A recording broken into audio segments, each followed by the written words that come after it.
আমিরে জামাত ডক্টর শফিকুর রহমানের সংক্ষিপ্ত জীবন বৃত্তান্ত। ডক্টর শফিকুর রহমান বাংলাদেশের রাজনীতির ইতিহাসে এক অনন্য নাম। এদেশে ইসলাম প্রতিষ্ঠায় যারা গুরুত্বপূর্ণ ভূমিকা রেখেছেন তাদের মধ্যে বাংলাদেশ জামাতে ইসলামের আমির ডক্টর শফিকুর রহমান অন্যতম।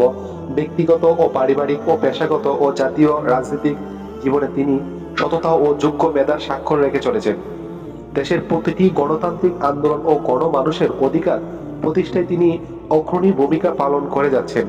দেশের প্রতিটি দুর্যোগপূর্ণ মুহূর্তে মানবতার পাশে দাঁড়ানোর জন্য যিনি সবার আগে ছুটে যান তিনি হলেন বাংলাদেশ জামাতে ইসলামের আমির ও জননেতা মোহাম্মদ ডক্টর শফিকুর রহমান।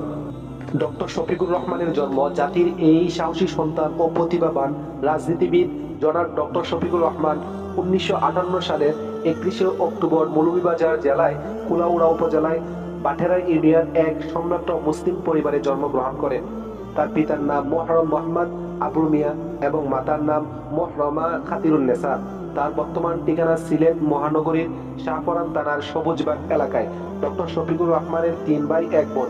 ভাই বোনদের মধ্যে তিনি তৃতীয়।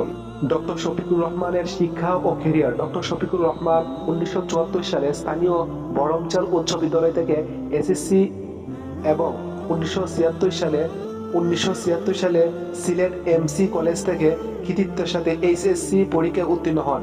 তিনি 1983 সালে সিলেট মেডিকেল কলেজ বর্তমান এমএজি ওসমানী মেডিকেল কলেজ থেকে এমবিবিএস ডিগ্রি অর্জনের পর চিকিৎসা সেবায় পাশাপাশি রাজনীতিতে আত্মনিয়োগ করেন।